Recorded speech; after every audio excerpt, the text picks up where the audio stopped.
그대여, 안녕하십니까? 오늘도 이 자리에 함께 해주신 여러분께 깊은 감사를 전합니다.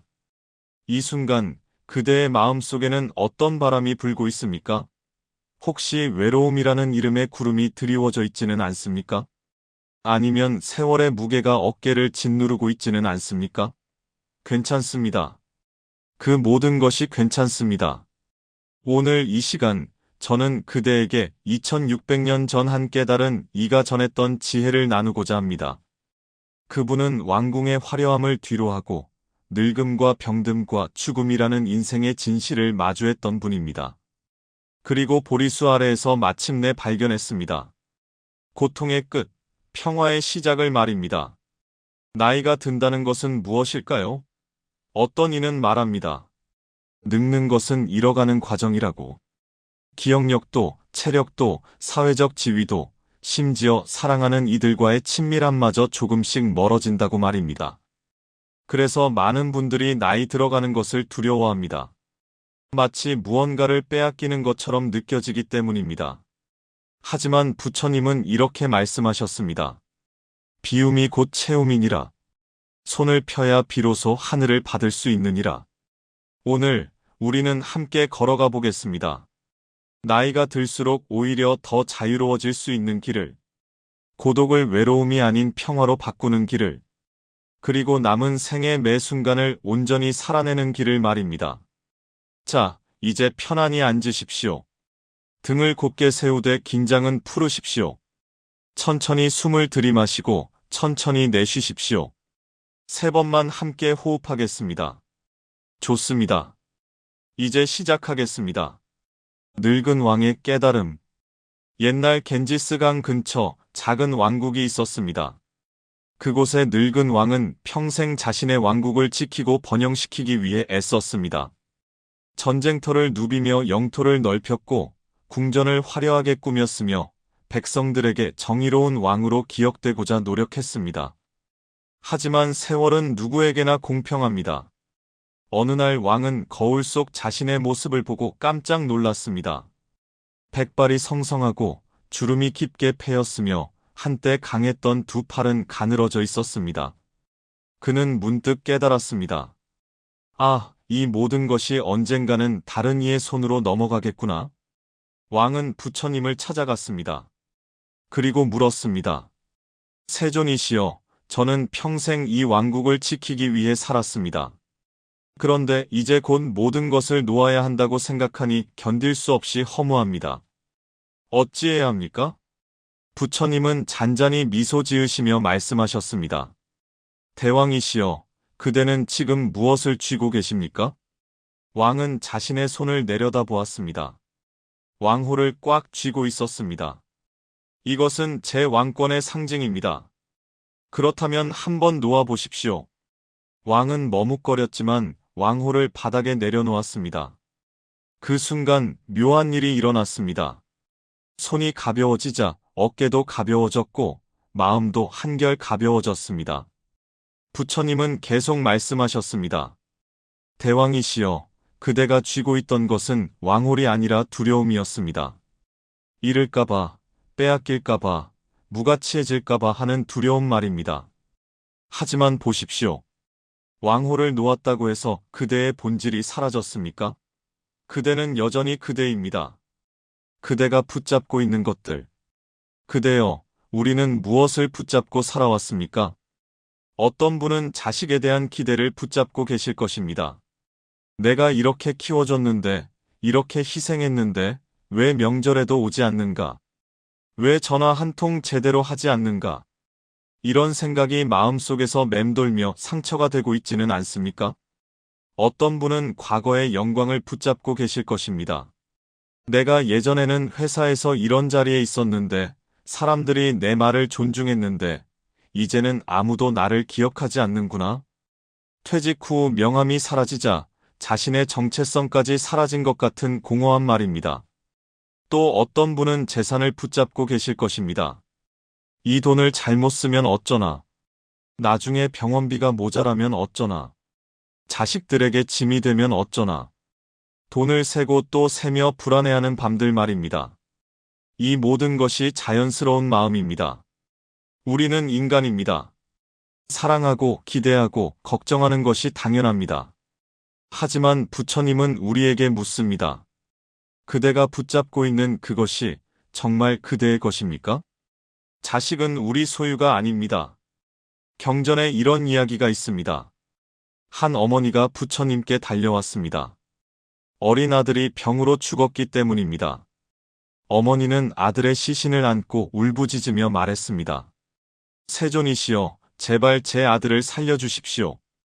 이 아이는 제 전부입니다. 이 아이 없이는 살 수 없습니다. 부처님은 깊은 연민의 눈으로 그녀를 바라보며 말씀하셨습니다. 어머니여, 내가 약을 만들어 줄 수 있습니다. 하지만 한 가지 재료가 필요합니다. 마을을 돌아다니며 한 번도 가족의 죽음을 경험하지 않은 집을 찾아 그 집에서 겨자씨 한 줌을 얻어오십시오. 어머니는 희망을 품고 마을을 돌아다녔습니다. 하지만 모든 집마다 누군가의 죽음이 있었습니다. 할아버지를 여인 집, 형제를 잃은 집, 어머니를 떠나보낸 집. 한 집도 예외가 없었습니다. 저녁이 되어 어머니는 부처님께 돌아왔습니다. 빈손이었지만 얼굴에는 평화가 깃들어 있었습니다. 세존이시여, 이제 알겠습니다. 죽음은 모든 이에게 찾아오는 것이군요. 제 아들만의 슬픔이 아니었습니다. 저는 제 아이를 제 소유라고 생각했지만 모든 생명은 잠시 이 세상에 빌려온 것일 뿐이군요. 그대여, 이 이야기가 잔인하게 들립니까? 그렇지 않습니다. 이것은 진실입니다. 우리 자식들은 우리 몸에서 나왔지만 우리의 소유물이 아닙니다. 그들은 독립된 영혼이며 자신의 인생을 살아가야 할 존재들입니다. 우리는 그들을 사랑할 수 있습니다. 하지만 그들에게 우리의 기대를 강요할 권리는 없습니다. 명절에 오지 않는 자식을 원망하기보다 이렇게 생각해 보십시오. 저 아이도 자기 삶이 바쁘겠지. 나도 젊었을 때 부모님께 자주 못 갔던 것이 생각나는구나. 저 아이가 건강하고 행복하기만 하면 되었지. 이렇게 손을 펴는 순간 마음의 무게가 사라집니다. 그리고 놀랍게도 손을 펼 때 자식들이 오히려 더 가까이 다가오곤 합니다. 부담이 아닌 사랑으로 말입니다. 과거의 영광도 내려놓으십시오. 많은 분들이 퇴직 후 정체성의 혼란을 겪습니다. 특히 사회에서 중요한 위치에 있었던 분들일수록 그 상실감이 큽니다.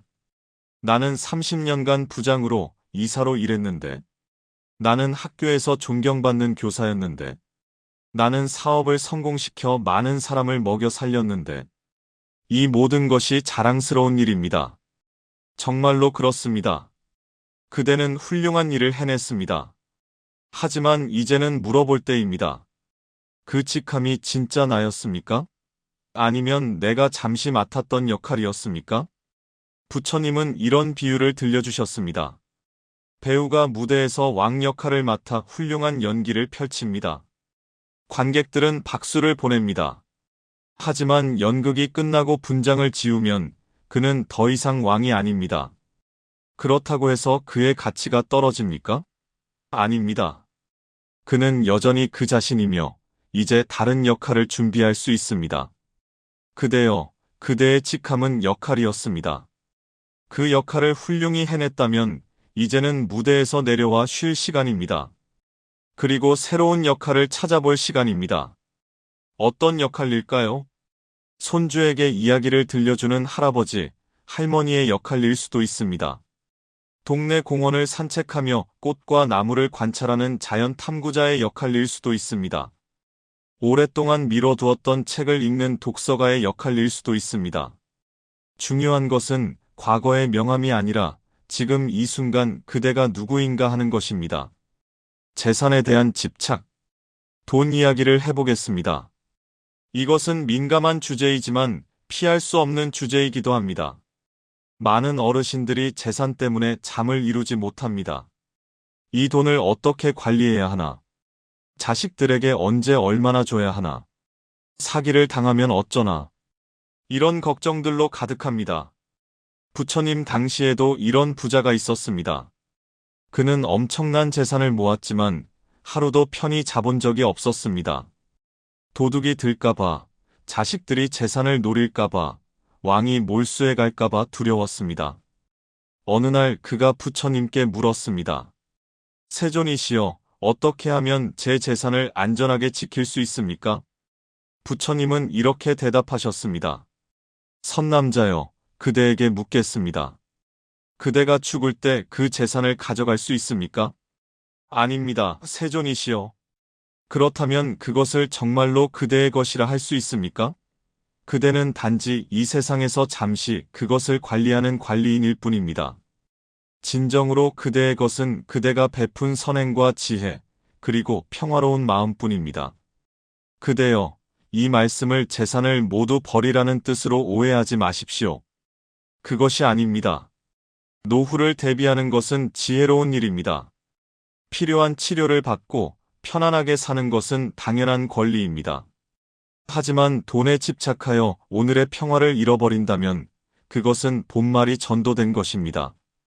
돈은 우리가 평화롭게 살기 위한 도구일 뿐 목적이 아닙니다. 적당히 계획하고 적당히 준비하십시오. 그리고 나머지는 내려놓으십시오. 내가 할 수 있는 만큼 준비했다. 나머지는 흘러가는 대로 받아들이겠다. 이렇게 손을 펴는 순간 그대는 자유로워집니다. 명상 가이드 1손 펴기 명상. 자, 이제 잠시 함께 명상을 해보겠습니다. 편안히 앉으십시오. 두 손을 무릎 위에 올려놓으십시오. 이제 천천히 두 손을 주먹 쥐듯 꽉 쥐어 보십시오. 힘을 주십시오. 더 세게, 더 단단하게 쥐어 보십시오. 그대가 놓고 싶지 않은 것을 떠올려 보십시오. 자식에 대한 기대일 수도 있고, 과거의 지위일 수도 있고, 재산일 수도 있습니다. 그것을 주먹 안에 쥐고 있다고 상상해 보십시오. 이제 천천히, 아주 천천히 손을 펴보십시오. 손가락 하나, 둘, 셋, 넷, 다섯. 완전히 펴십시오. 손바닥을 하늘을 향해 활짝 펴십시오. 어떤 느낌이 듭니까? 손이 가벼워졌습니까? 팔이 편안해졌습니까? 이것이 내려놓음입니다. 비움입니다.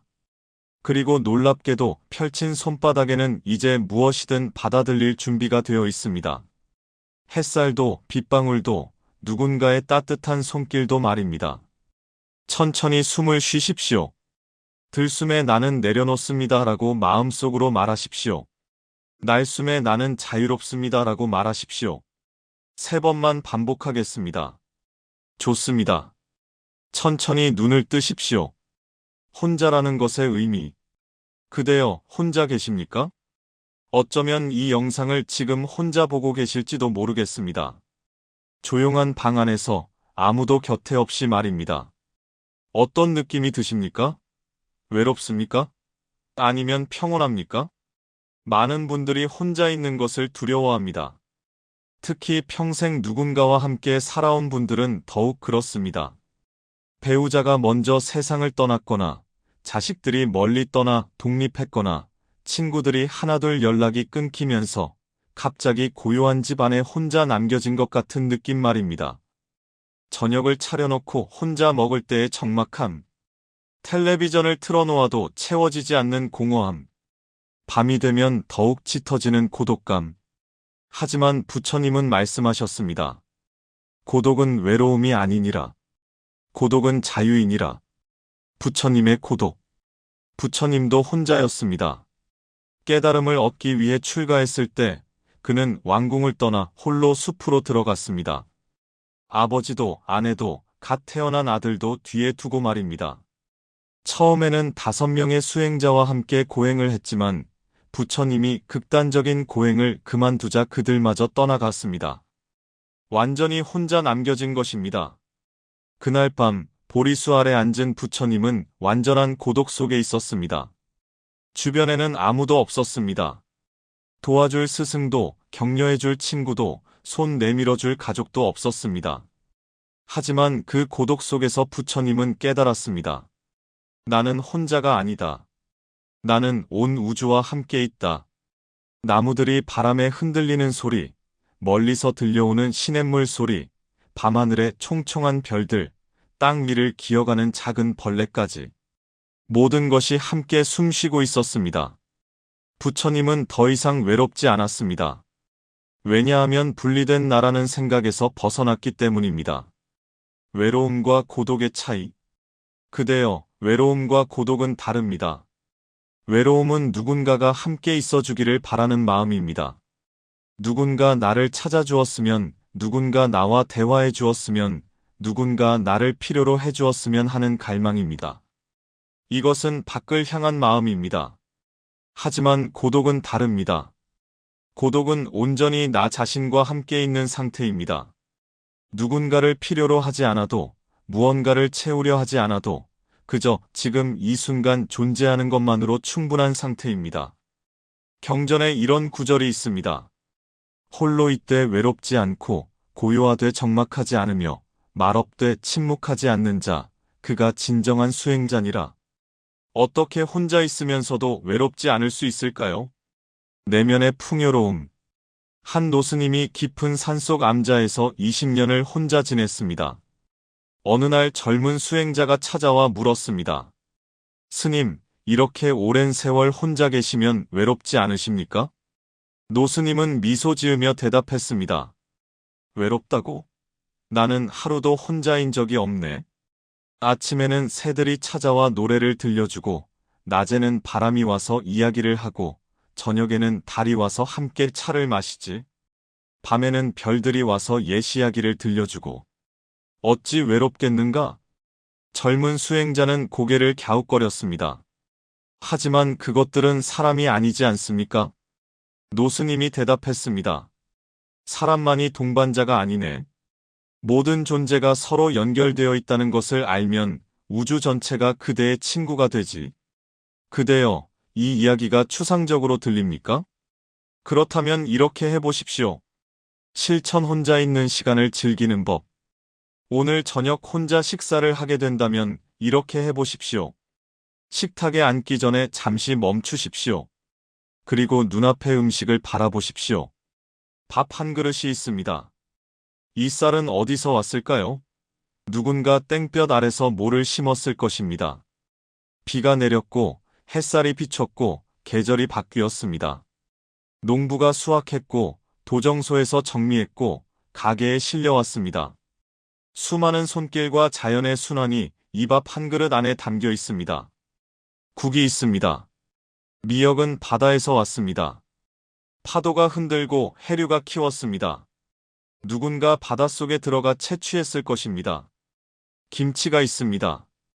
배추를 키운 농부, 소금을 만든 사람, 고춧가루를 빻은 사람, 그리고 정성껏 김치를 담근 누군가의 손길이 느껴집니다. 이 모든 것을 천천히 생각하십시오. 그리고 조용히 말씀하십시오. 이 식사를 준비하기 위해 수고한 모든 분들께 감사드립니다. 이 음식을 키우고 길러준 대지와 물과 햇빛에게 감사드립니다. 나는 혼자 먹지만 수많은 존재들과 함께 이 식사를 하고 있습니다. 이렇게 마음 먹고 먹는 식사는 외롭지 않습니다.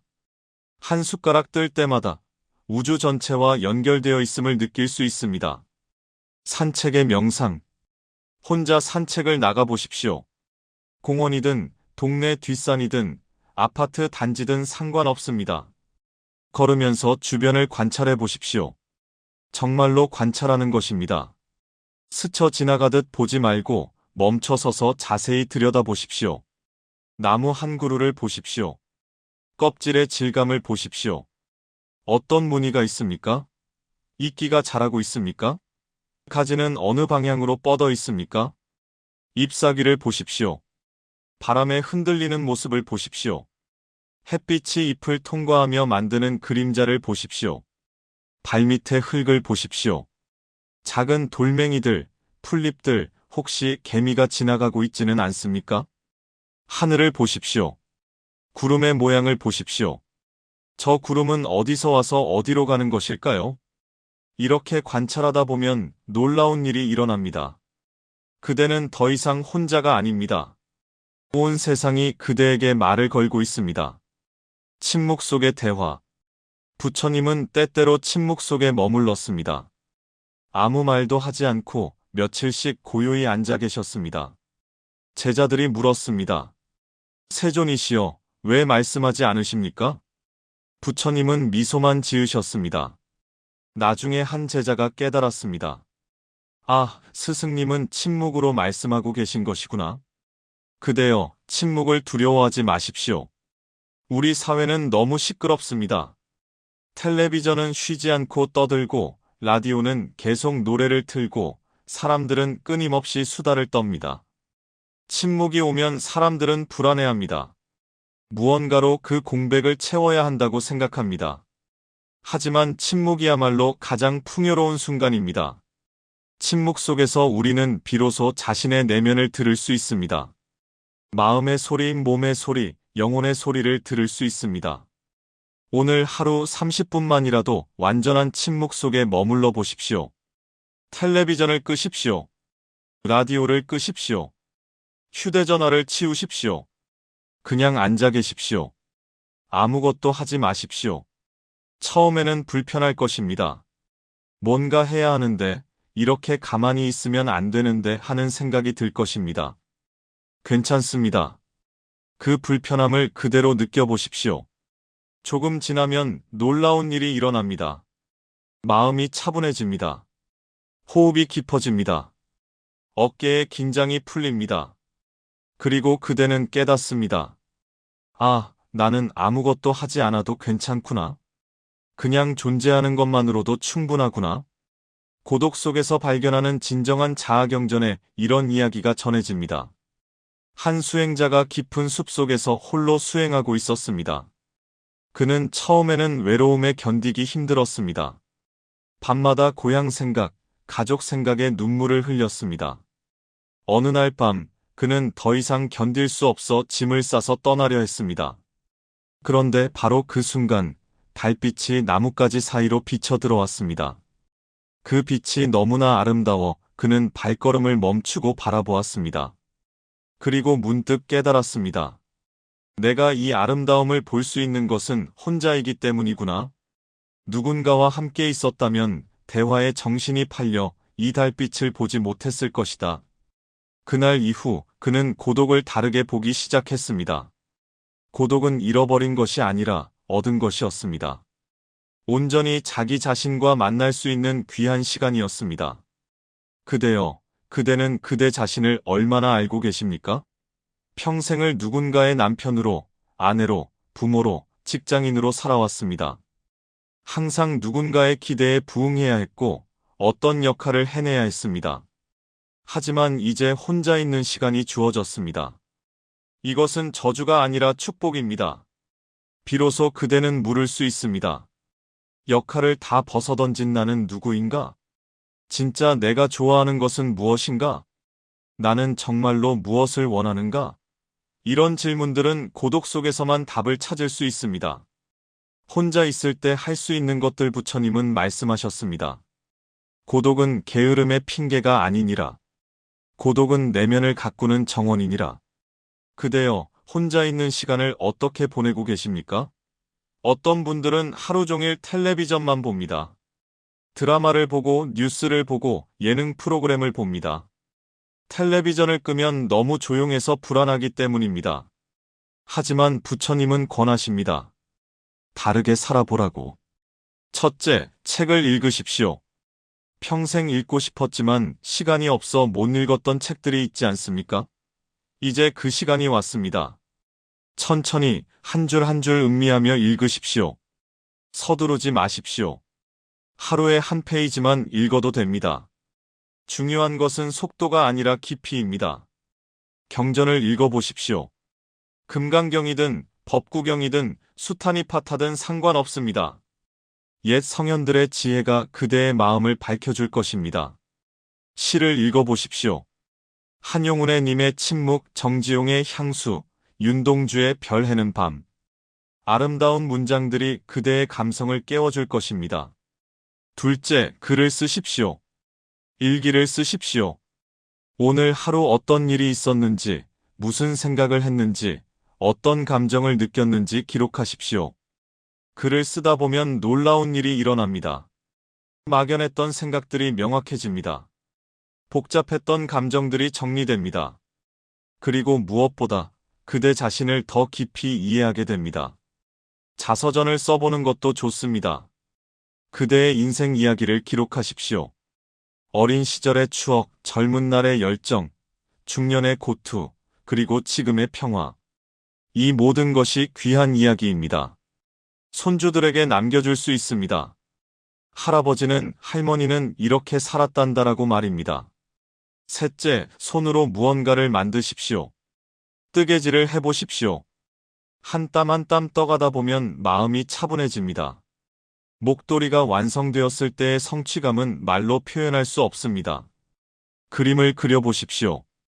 수채화든 색연필이든 연필 스케치든 상관없습니다. 재능이 없어도 괜찮습니다. 중요한 것은 결과물이 아니라 그리는 과정 그 자체입니다. 정원을 가꿔 보십시오. 화분에 꽃을 심고 물을 주고 매일 자라는 모습을 관찰하십시오. 생명이 자라는 것을 보는 것만큼 경이로운 일이 또 있을까요? 넷째, 명상을 하십시오. 매일 아침 일어나서 혹은 저녁 잠들기 전에 10분만이라도 조용히 앉아 있어 보십시오. 호흡에 집중하십시오. 들숨과 날숨을 관찰하십시오. 생각이 떠오르면 그것을 붙잡지 말고 구름처럼 흘러가게 두십시오. 이것이 바로 부처님께서 가르치신 수행법입니다. 고독이 주는 선물 고독 속에서 그대는 여러 가지 선물을 받게 됩니다. 첫 번째 선물은 자유입니다. 누군가의 눈치를 보지 않아도 됩니다. 이렇게 하면 저 사람이 뭐라고 할까? 저렇게 하면 실망하지 않을까 걱정하지 않아도 됩니다. 아침에 일어나고 싶을 때 일어나고 자고 싶을 때 잡니다. 먹고 싶은 것을 먹고 하고 싶은 것을 합니다. 물론 건강을 돌봐야 하고 기본적인 책임은 있습니다. 하지만 그 안에서 그대는 자유롭습니다. 두 번째 선물은 창조성입니다. 혼자 있을 때 가장 창조적인 생각들이 떠오릅니다. 시끄러운 곳에서는 들을 수 없던 내면의 목소리가 고요 속에서 들립니다. 새로운 취미를 발견하게 됩니다. 새로운 관심사가 생깁니다. 새로운 자신을 만나게 됩니다. 세 번째 선물은 평화입니다. 인간관계는 때로 피곤합니다. 사랑하는 사람들조차도 때로는 우리의 에너지를 소진시킵니다. 말 한마디에 상처받고 작은 오해로 괴로워합니다. 하지만 혼자 있을 때는 그런 갈등이 없습니다. 온전히 평화로울 수 있습니다. 경전에 이런 구절이 있습니다. 세상의 소음에서 벗어나 고요 속에 머무는 자, 그는 이미 열반의 문턱에 서 있느니라. 외로움이 찾아올 때 그렇다고 해서 외로움이 전혀 찾아오지 않는다는 뜻은 아닙니다. 그대여, 솔직해집시다. 때로는 정말로 외롭습니다. 밤에 잠들기 전 옆자리가 텅 비어 있을 때, 아침에 일어났을 때 잘 잤어요? 라고 물어줄 사람이 없을 때, 맛있는 음식을 먹으면서 이거 맛있네라고 나눌 사람이 없을 때, 이런 순간들이 찾아옵니다. 괜찮습니다. 그 외로움을 느껴도 됩니다. 부처님은 감정을 억누르라고 하지 않으셨습니다. 오히려 있는 그대로 바라보라고 하셨습니다. 아, 지금 나는 외롭구나. 이렇게 인정하십시오. 그리고 물어보십시오. 이 외로움은 어디에 있는가? 가슴인가? 목구멍인가? 배인가? 외로움을 느끼는 그 신체적인 감각을 관찰해 보십시오. 놀랍게도 관찰하는 순간 그것은 조금씩 변화하기 시작합니다. 강렬했던 감정이 점점 부드러워집니다. 파도처럼 밀려왔던 것이 점점 잔잔해집니다. 그리고 깨닫습니다. 외로움도 결국 지나가는 구름이구나. 영원한 것이 아니구나. 전화 한 통의 지혜 혹시 정말로 누군가와 이야기하고 싶다면 전화를 하십시오. 오랜 친구에게, 형제자매에게, 자식에게 전화를 거십시오. 하지만 이때 조심할 것이 있습니다. 전화를 걸면서 불평하지 마십시오. 나는 이렇게 외로운데 너는 왜 전화 안 하니라고 하지 마십시오. 그것은 상대방에게 죄책감만 줄 뿐입니다. 대신 이렇게 말해 보십시오. 오늘 날씨가 참 좋더라. 공원을 산책했는데 목련이 피었어. 너도 집 근처에 꼭 구경 나가봐. 오늘 점심에 된장찌개를 끓여 먹었는데 내가 어렸을 때 좋아하던 맛이 생각나더라. 잘 지내지? 이렇게 가볍게 따뜻하게 말을 건네십시오. 부담 없는 대화가 훨씬 더 마음을 있습니다. 그리고 통화를 마칠 때는 이렇게 말하십시오. 통화해서 반가웠어. 건강 조심하고 나도 잘 지낼게. 요구하지 않고 기대하지 않고 그저 안부를 나누는 것. 그것이 나이 들어서의 지혜로운 관계입니다. 명상 가이드 이 고독을 품는 명상자. 이제 두 번째 명상을 함께 해보겠습니다. 편안히 앉으십시오. 눈을 감으십시오. 먼저 주변의 소리를 들어보십시오. 시계 소리가 들립니까? 바람 소리가 들립니까? 멀리서 차 지나가는 소리가 들립니까? 그 소리들을 하나하나 인식하십시오.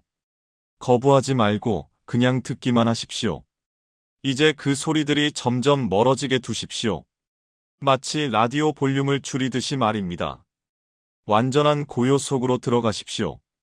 이제 그대 혼자입니다. 외로움이 느껴진다면 그것을 환영하십시오. 어서 오세요, 외로움이요. 나는 당신을 두려워하지 않습니다라고 말하십시오. 외로움을 가슴에 품으십시오. 마치 아기를 안듯이 부드럽게 안아주십시오. 그리고 말하십시오. 괜찮아. 나는 혼자이지만 나는 온전해. 나는 완전해. 나는 충분해. 이 말을 마음속으로 3번 반복하십시오. 나는 혼자이지만 나는 온전해. 나는 혼자이지만 나는 완전해. 나는 혼자이지만 나는 충분해. 잠시 침묵. 이제 천천히 눈을 뜨십시오. 어떤 느낌이 드십니까? 고독이 조금은 덜 무섭게 느껴지십니까? 고독 속에서 발견하는 진정한 자아. 경전에 이런 이야기가 전해집니다. 한 수행자가 깊은 숲속에서 홀로 수행하고 있었습니다. 그는 처음에는 외로움에 견디기 힘들었습니다. 밤마다 고향 생각, 가족 생각에 눈물을 흘렸습니다. 어느 날 밤, 그는 더 이상 견딜 수 없어 짐을 싸서 떠나려 했습니다. 그런데 바로 그 순간, 달빛이 나뭇가지 사이로 비쳐 들어왔습니다. 그 빛이 너무나 아름다워 그는 발걸음을 멈추고 바라보았습니다. 그리고 문득 깨달았습니다. 내가 이 아름다움을 볼 수 있는 것은 혼자이기 때문이구나. 누군가와 함께 있었다면 대화에 정신이 팔려 이 달빛을 보지 못했을 것이다. 그날 이후 그는 고독을 다르게 보기 시작했습니다. 고독은 잃어버린 것이 아니라 얻은 것이었습니다. 온전히 자기 자신과 만날 수 있는 귀한 시간이었습니다. 그대여, 그대는 그대 자신을 얼마나 알고 계십니까? 평생을 누군가의 남편으로, 아내로, 부모로, 직장인으로 살아왔습니다. 항상 누군가의 기대에 부응해야 했고 어떤 역할을 해내야 했습니다. 하지만 이제 혼자 있는 시간이 주어졌습니다. 이것은 저주가 아니라 축복입니다. 비로소 그대는 물을 수 있습니다. 역할을 다 벗어던진 나는 누구인가? 진짜 내가 좋아하는 것은 무엇인가? 나는 정말로 무엇을 원하는가? 이런 질문들은 고독 속에서만 답을 찾을 수 있습니다. 혼자 있을 때 할 수 있는 것들. 부처님은 말씀하셨습니다. 고독은 게으름의 핑계가 아니니라. 고독은 내면을 가꾸는 정원이니라. 그대여, 혼자 있는 시간을 어떻게 보내고 계십니까? 어떤 분들은 하루 종일 텔레비전만 봅니다. 드라마를 보고 뉴스를 보고 예능 프로그램을 봅니다. 텔레비전을 끄면 너무 조용해서 불안하기 때문입니다. 하지만 부처님은 권하십니다. 다르게 살아보라고. 첫째, 책을 읽으십시오. 평생 읽고 싶었지만 시간이 없어 못 읽었던 책들이 있지 않습니까? 이제 그 시간이 왔습니다. 천천히 한 줄 한 줄 음미하며 읽으십시오. 서두르지 마십시오. 하루에 한 페이지만 읽어도 됩니다. 중요한 것은 속도가 아니라 깊이입니다. 경전을 읽어보십시오. 금강경이든 법구경이든 수타니파타든 상관없습니다. 옛 성현들의 지혜가 그대의 마음을 밝혀줄 것입니다. 시를 읽어보십시오. 한용운의 님의 침묵, 정지용의 향수, 윤동주의 별 해는 밤. 아름다운 문장들이 그대의 감성을 깨워줄 것입니다. 둘째, 글을 쓰십시오. 일기를 쓰십시오. 오늘 하루 어떤 일이 있었는지, 무슨 생각을 했는지, 어떤 감정을 느꼈는지 기록하십시오. 글을 쓰다 보면 놀라운 일이 일어납니다. 막연했던 생각들이 명확해집니다. 복잡했던 감정들이 정리됩니다. 그리고 무엇보다 그대 자신을 더 깊이 이해하게 됩니다. 자서전을 써보는 것도 좋습니다. 그대의 인생 이야기를 기록하십시오. 어린 시절의 추억, 젊은 날의 열정, 중년의 고투, 그리고 지금의 평화. 이 모든 것이 귀한 이야기입니다. 손주들에게 남겨줄 수 있습니다. 할아버지는, 할머니는 이렇게 살았단다라고 말입니다. 셋째, 손으로 무언가를 만드십시오. 뜨개질을 해보십시오. 한 땀 한 땀 떠가다 보면 마음이 차분해집니다. 목도리가 완성되었을 때의 성취감은 말로 표현할 수 없습니다. 그림을 그려보십시오. 수채화든 색연필이든 연필 스케치든 상관없습니다. 재능이 없어도 괜찮습니다. 중요한 것은 결과물이 아니라 그리는 과정 그 자체입니다. 정원을 가꿔 보십시오. 화분에 꽃을 심고 물을 주고 매일 자라는 모습을 관찰하십시오. 생명이 자라는 것을 보는 것만큼 경이로운 일이 또 있을까요? 넷째, 명상을 하십시오. 매일 아침 일어나서 혹은 저녁 잠들기 전에 10분만이라도 조용히 앉아 있어 보십시오. 호흡에 집중하십시오. 들숨과 날숨을 관찰하십시오. 생각이 떠오르면 그것을 붙잡지 말고 구름처럼 흘러가게 두십시오. 이것이 바로 부처님께서 가르치신 수행법입니다. 고독이 주는 선물. 고독 속에서 그대는 여러 가지 선물을 받게 됩니다. 첫 번째 선물은 자유입니다. 누군가의 눈치를 보지 않아도 됩니다. 이렇게 하면 저 사람이 뭐라고 할까? 저렇게 하면 실망하지 않을까 걱정하지 않아도 됩니다. 아침에 일어나고 싶을 때 일어나고 자고 싶을 때 잡니다. 먹고 싶은 것을 먹고 하고 싶은 것을 합니다. 물론 건강을 돌봐야 하고 기본적인 책임은 있습니다. 하지만 그 안에서 그대는 자유롭습니다. 두 번째 선물은 창조성입니다. 혼자 있을 때 가장 창조적인 생각들이 떠오릅니다. 시끄러운 곳에서는 들을 수 없던 내면의 목소리가 고요 속에서 들립니다. 새로운 취미를 발견하게 됩니다. 새로운 관심사가 생깁니다. 새로운 자신을 만나게 됩니다. 세 번째 선물은 평화입니다. 인간관계는 때로 피곤합니다. 사랑하는 사람들조차도 때로는 우리의 에너지를 소진시킵니다. 말 한마디에 상처받고 작은 오해로 괴로워합니다. 하지만 혼자 있을 때는 그런 갈등이 없습니다. 온전히 평화로울 수 있습니다. 경전에 이런 구절이 있습니다. 세상의 소음에서 벗어나 고요 속에 머무는 자, 그는 이미 열반의 문턱에 서 있느니라. 외로움이 찾아올 때, 그렇다고 해서 외로움이 전혀 찾아오지 않는다는 뜻은 아닙니다. 그대여, 솔직해집시다. 때로는 정말로 외롭습니다. 밤에 잠들기 전 옆자리가 텅 비어 있을 때, 아침에 일어났을 때 잘 잤어요? 라고 물어줄 사람이 없을 때, 맛있는 음식을 먹으면서 이거 맛있네라고 나눌 사람이 없을 때, 이런 순간들이 찾아옵니다. 괜찮습니다. 그 외로움을 느껴도 됩니다. 부처님은 감정을 억누르라고 하지 않으셨습니다. 오히려 있는 그대로 바라보라고 하셨습니다. 아, 지금 나는 외롭구나. 이렇게 인정하십시오. 그리고 물어보십시오. 이 외로움은 어디에 있는가? 가슴인가? 목구멍인가? 배인가? 외로움을 느끼는 그 신체적인 감각을 관찰해 보십시오. 놀랍게도 관찰하는 순간 그것은 조금씩 변화하기 시작합니다. 강렬했던 감정이 점점 부드러워집니다. 파도처럼 밀려왔던 것이 점점 잔잔해집니다. 그리고 깨닫습니다. 외로움도 결국 지나가는 구름이구나. 영원한 것이 아니구나. 전화 한 통의 지혜. 혹시 정말로 누군가와 이야기하고 싶다면 전화를 하십시오. 오랜 친구에게, 형제자매에게, 자식에게 전화를 거십시오. 하지만 이때 조심할 것이 있습니다. 전화를 걸면서 불평하지 마십시오. 나는 이렇게 외로운데 너는 왜 전화 안 하니라고 하지 마십시오. 그것은 상대방에게 죄책감만 줄 뿐입니다. 대신 이렇게 말해 보십시오. 오늘 날씨가 참 좋더라. 공원을 산책했는데 목련이 피었어. 너도 집 근처에 꽃구경 나가봐. 오늘 점심에 된장찌개를 끓여 먹었는데 내가 어렸을 때 좋아하던 맛이 생각나더라. 잘 지내지? 이렇게 가볍게 따뜻하게 말을 건네십시오. 부담 없는 대화가 훨씬 더 마음을 잊습니다. 그리고 통화를 마칠 때는 이렇게 말하십시오. 통화해서 반가웠어. 건강 조심하고 나도 잘 지낼게.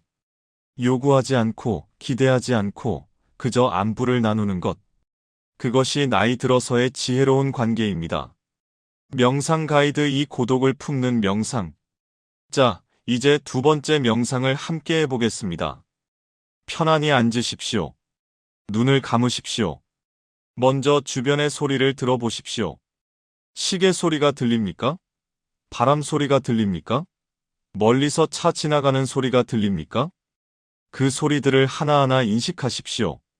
거부하지 말고 그냥 듣기만 하십시오. 이제 그 소리들이 점점 멀어지게 두십시오. 마치 라디오 볼륨을 줄이듯이 말입니다. 완전한 고요 속으로 들어가십시오. 이제 그대 혼자입니다. 외로움이 느껴진다면 그것을 환영하십시오. 어서 오세요, 외로움이요. 나는 당신을 두려워하지 않습니다. 라고 말하십시오. 외로움을 가슴에 품으십시오. 마치 아기를 안듯이 부드럽게 안아주십시오. 그리고 말하십시오. 괜찮아. 나는 혼자이지만 나는 온전해. 나는 완전해. 나는 충분해. 이 말을 마음속으로 3번 반복하십시오. 나는 혼자이지만 나는 온전해. 나는 혼자이지만 나는 완전해. 나는 혼자이지만 나는 충분해. 잠시 침묵. 이제 천천히 눈을 뜨십시오. 어떤 느낌이 드십니까? 고독이 조금은 덜 무섭게 느껴지십니까? 제3장 몸의 노화를 받아들이는 지혜 마이너스 강물이 바다로 흐르듯. 거울 앞에 진실. 그대여, 오늘 아침 거울을 보셨습니까? 거울 속에 비친 얼굴을 보면서 무슨 생각이 드셨습니까?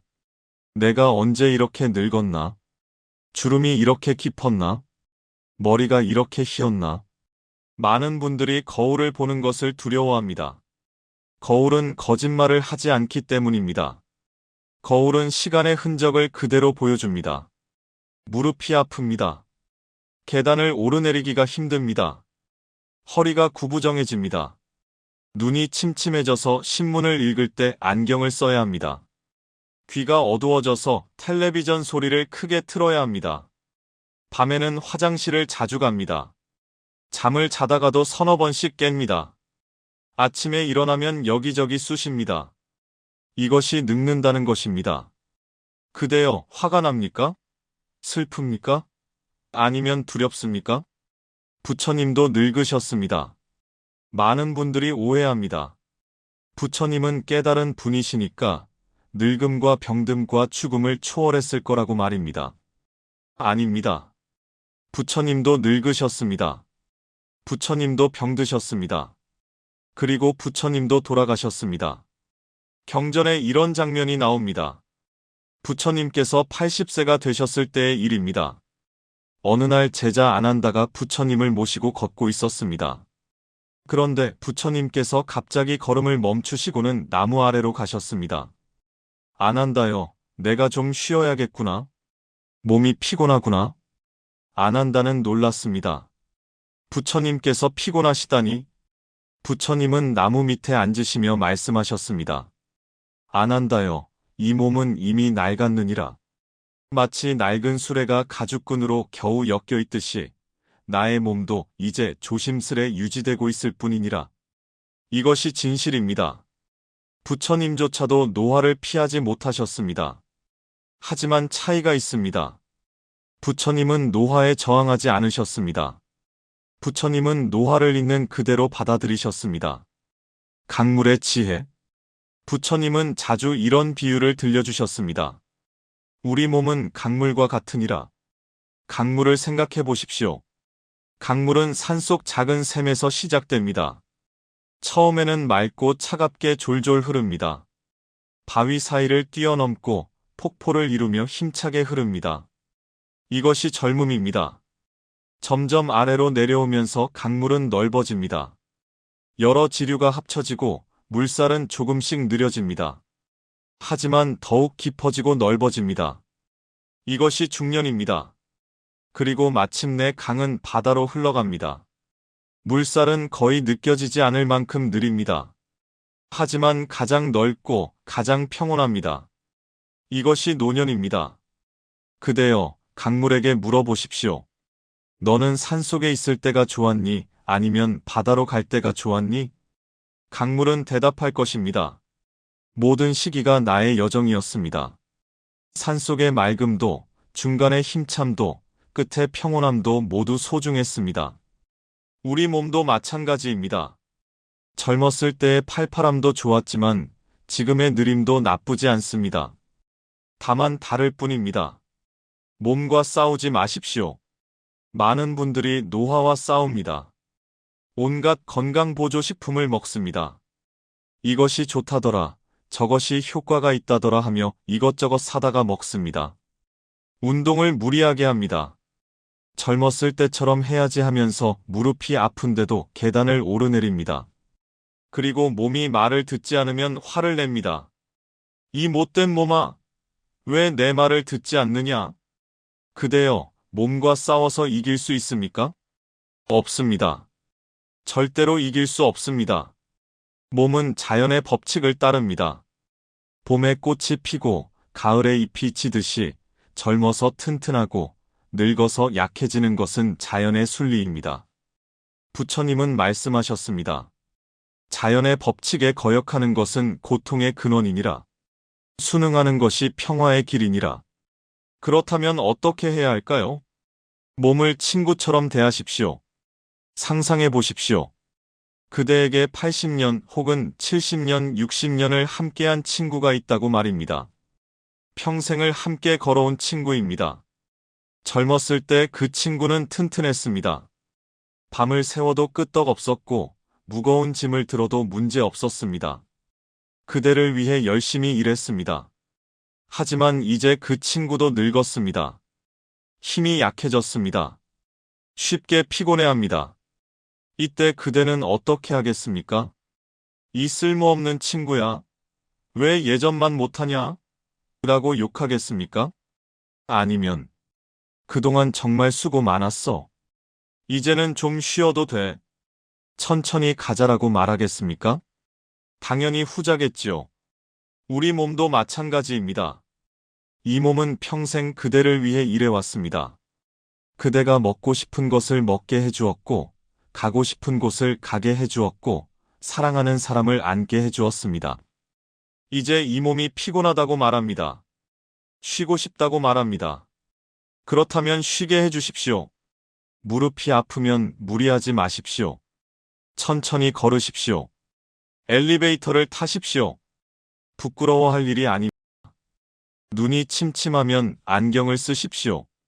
글자를 크게 해서 보십시오. 귀가 어두우면 큰 소리로 말해달라고 부탁하십시오.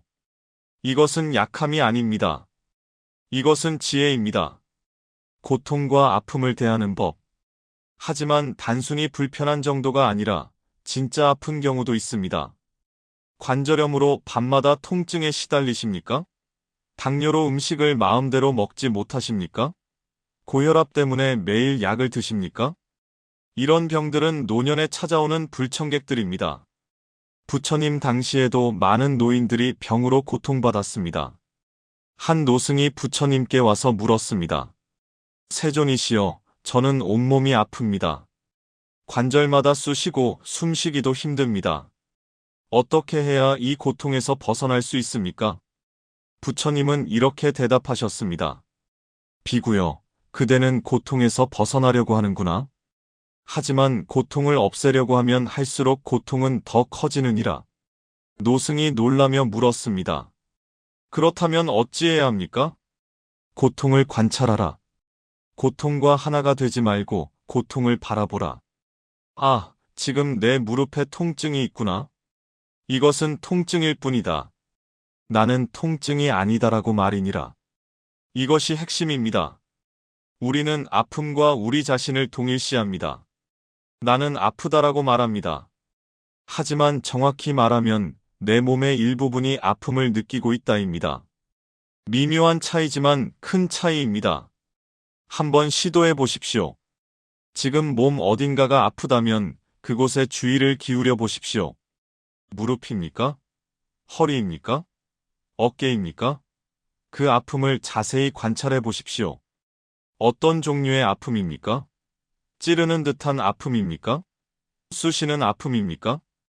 타는 듯한 아픔입니까? 그 아픔은 계속 같은 강도입니까?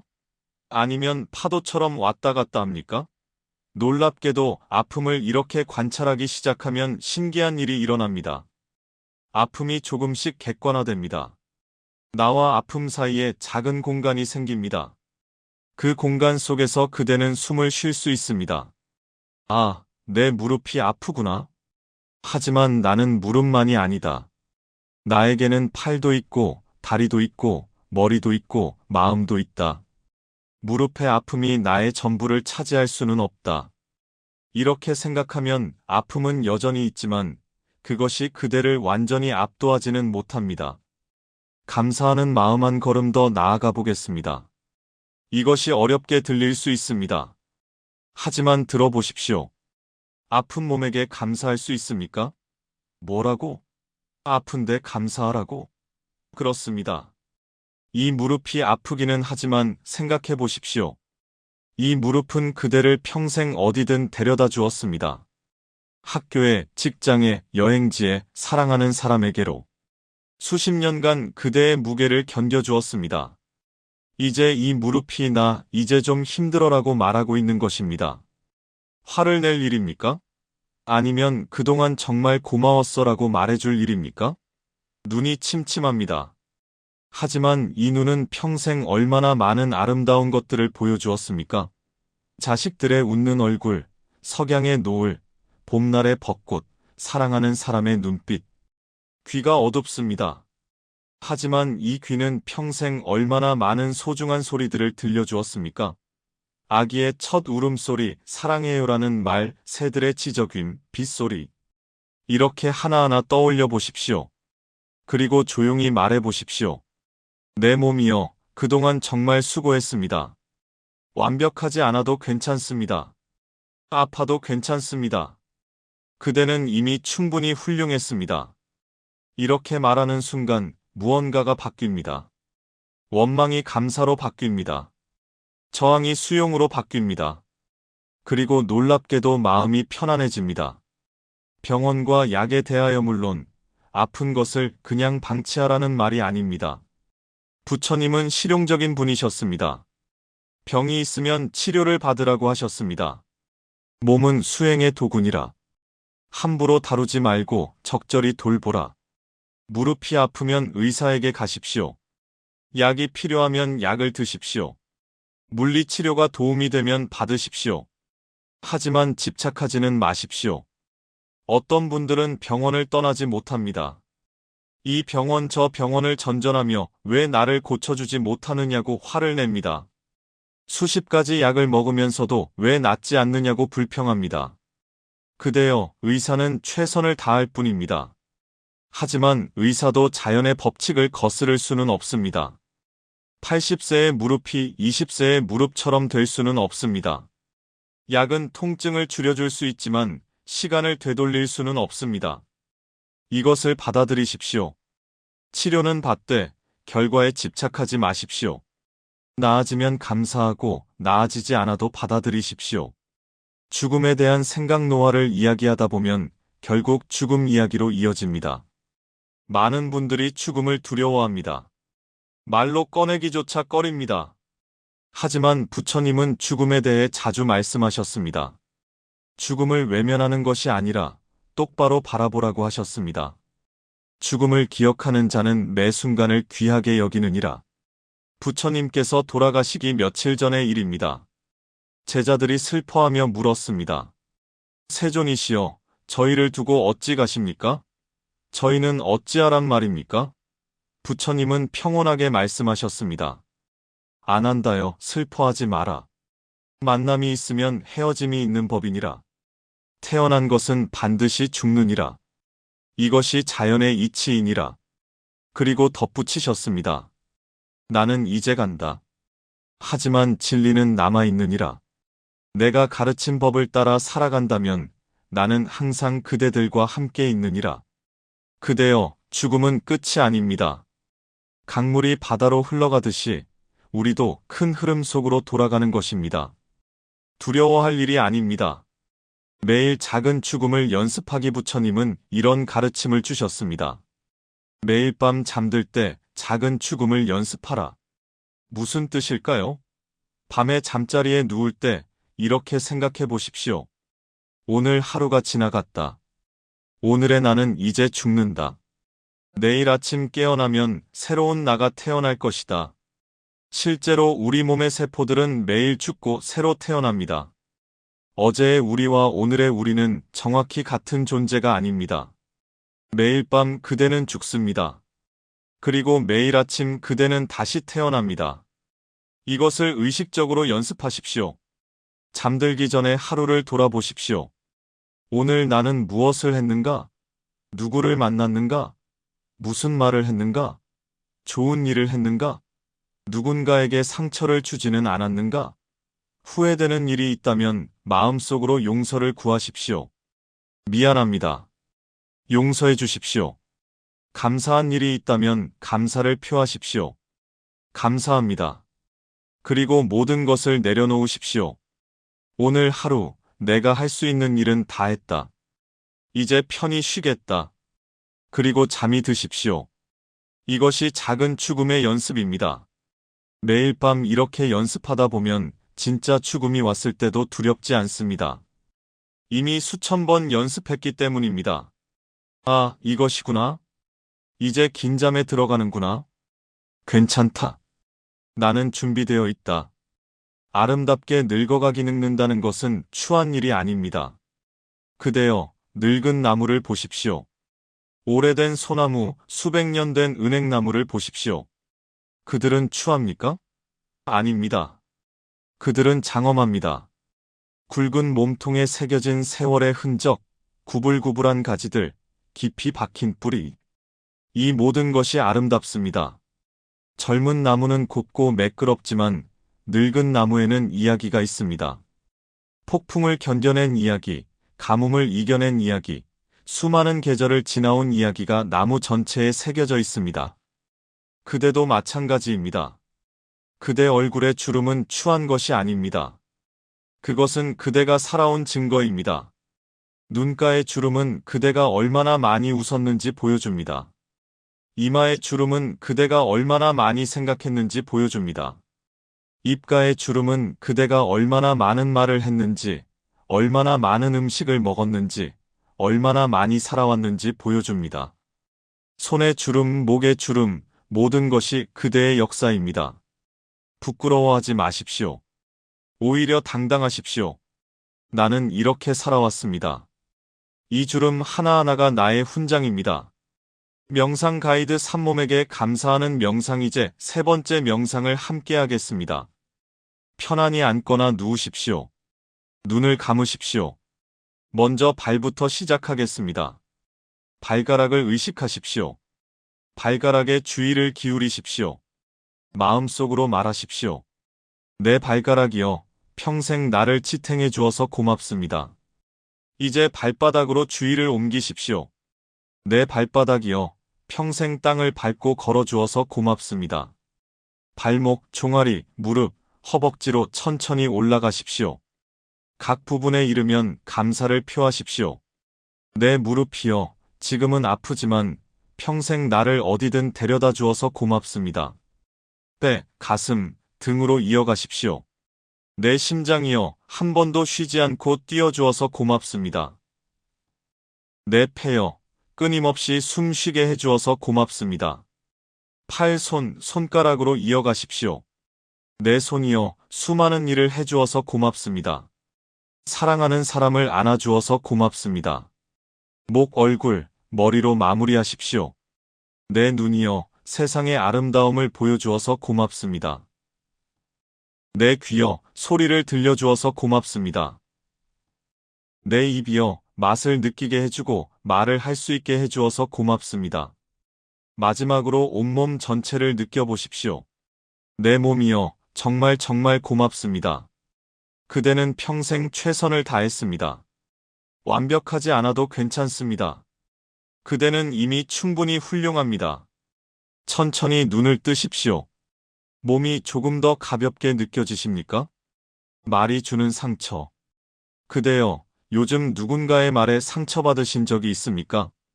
자식이 무심코 던진 한마디. 엄마는 왜 그것도 몰라? 혹은 아빠 요즘은 그렇게 안 해? 며느리나 사위의 차가운 태도.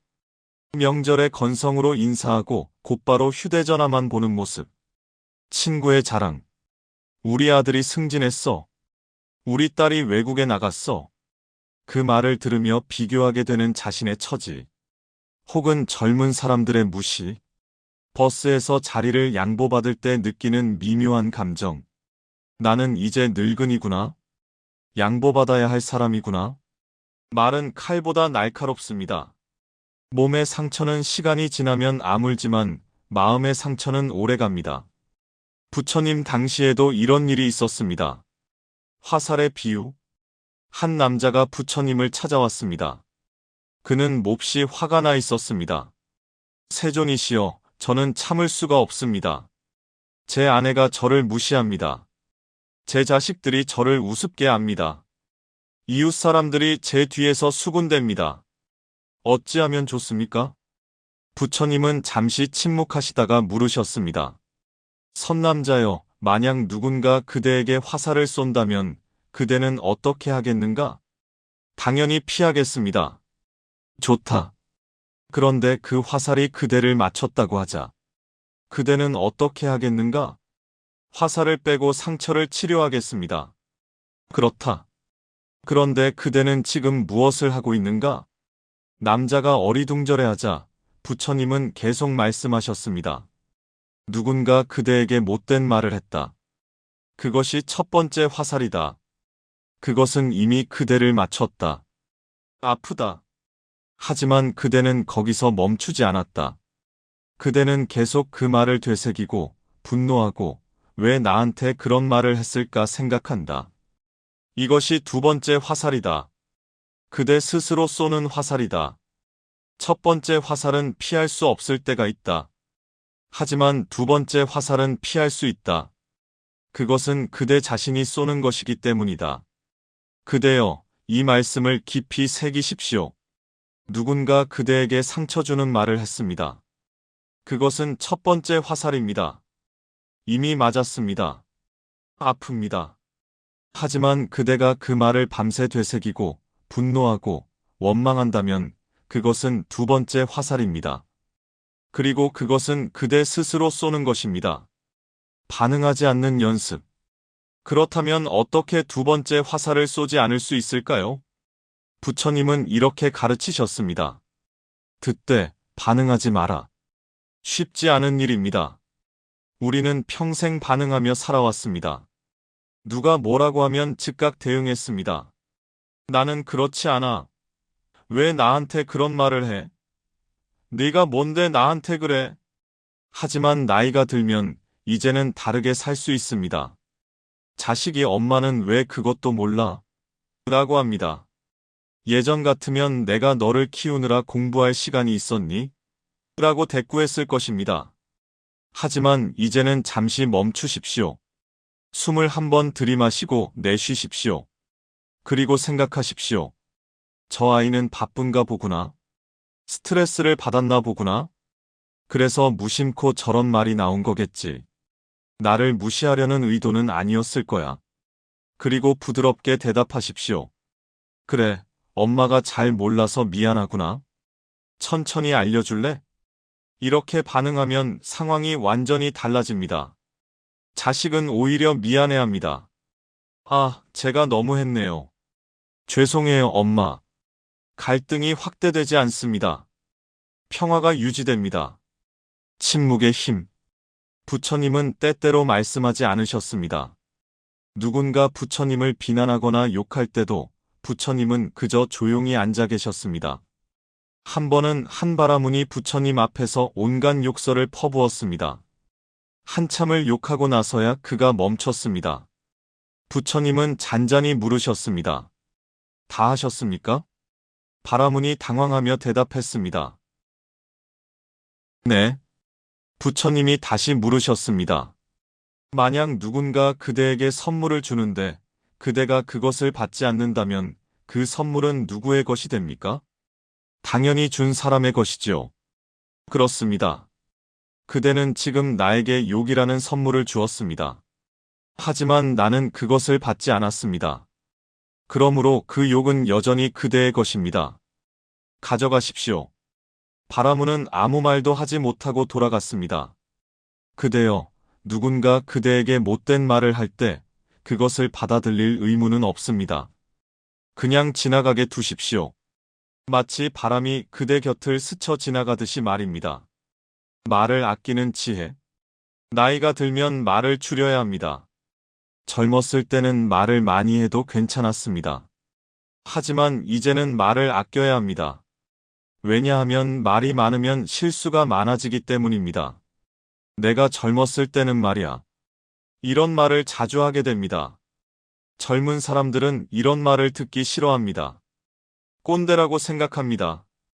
요즘 젊은 사람들은 이런 비판도 자주 하게 됩니다. 하지만 이것도 환영받지 못합니다. 자식들에게 이래라 저래라 간섭하는 말도 줄여야 합니다. 내가 너를 위해서 하는 말인데 라고 하지만 자식들은 부담스러워합니다. 부처님은 말씀하셨습니다. 말을 하기 전에 3가지를 물어보라. 첫째, 이것이 진실인가? 둘째, 이것이 필요한 말인가? 셋째, 이것이 친절한 말인가? 이 3가지 중 하나라도 해당하지 않으면 침묵하라. 오늘 하루 이것을 실천해 보십시오. 말하고 싶은 말이 있을 때 잠시 멈추십시오. 이것이 정말 필요한 말인가? 내가 이 말을 하면 상대방이 기분이 좋아질까, 나빠질까? 만약 확신이 서지 않으면 말하지 마십시오. 침묵은 금입니다. 듣는 것의 기술. 말을 줄이는 대신 듣는 것을 늘리십시오. 진정으로 듣는 것 말입니다. 자식이 이야기할 때 중간에 끊지 마십시오. 그래서? 결론이 뭐야? 이렇게 재촉하지 마십시오. 그냥 들으십시오. 고개를 끄덕이십시오. 그랬구나. 공감해 주십시오. 힘들었겠다. 조언하려 하지 마십시오. 대부분의 경우 사람들은 조언을 원하는 것이 아닙니다. 그저 들어주기를 원할 뿐입니다. 손주가 학교 이야기를 할 때도 마찬가지입니다. 할아버지, 오늘 학교에서 친구랑 싸웠어. 그래? 왜 싸웠어? 친구가 내 지우개를 빌려가고 안 돌려줬어. 이때 그까지 지우개 가지고 싸우면 어떡해? 하나 더 사주면 되잖아라고 하지 마십시오. 대신 이렇게 말하십시오. 그랬구나. 내 지우개였는데 안 돌려줘서 속상했겠다. 공감만 해주어도 아이는 위로받습니다. 부처님은 말씀하셨습니다. 진정으로 듣는 것은 사랑의 표현이니라. 기대를 내려놓기 사람들과의 관계에서 상처받는 가장 큰 이유는 무엇일까요? 기대입니다. 자식이라면 이렇게 해야지. 친구라면 이렇게 대해줘야지. 나이 든 사람을 이렇게 대하면 안 되지. 이런 기대들이 채워지지 않을 때 우리는 상처받습니다. 경전에 이런 이야기가 있습니다. 한 어머니가 부처님께 와서 하소연했습니다. 세존이시여, 저는 아들을 위해 평생을 바쳤습니다. 밤낮으로 일해서 먹이고 입히고 공부시켰습니다. 그런데 그 아들이 결혼하더니 저를 멀리합니다. 명절에도 짧게 들렀다 가고 전화도 잘 안 합니다. 어찌 이럴 수 있습니까? 부처님은 잔잔히 말씀하셨습니다. 어머니여, 그대는 아들을 위해 많은 것을 했습니다. 그것은 훌륭한 일입니다. 하지만 한 가지 묻겠습니다. 그대는 그 모든 일을 하면서 무엇을 기대했습니까? 저는 제 아들이 효도하기를 바랐습니다. 그렇습니다. 그대는 베풀면서 대가를 기대했습니다. 그것은 진정한 베풀미 아닙니다. 진정한 베풀은 아무것도 기대하지 않는 것입니다. 어머니가 눈물을 흘리며 말했습니다. 그렇다면 저는 어떻게 해야 합니까? 이 서운함을 어떻게 해야 합니까? 부처님은 이렇게 대답하셨습니다. 과거에 그대가 한 일들을 생각하십시오. 그것을 그대의 수행으로 여기십시오. 아들을 키우면서 그대는 인내를 배웠고, 희생을 배웠고, 사랑을 배웠습니다. 그것으로 충분합니다. 이제 그 아들은 그의 길을 가게 하십시오. 그대의 길과 그의 길은 다릅니다. 그대여, 이것이 핵심입니다. 우리는 자식에게, 친구에게, 배우자에게 많은 것을 해주었습니다. 그리고 무의식적으로 기대했습니다. 하지만 그 기대가 우리를 괴롭힙니다. 이제 내려놓으십시오.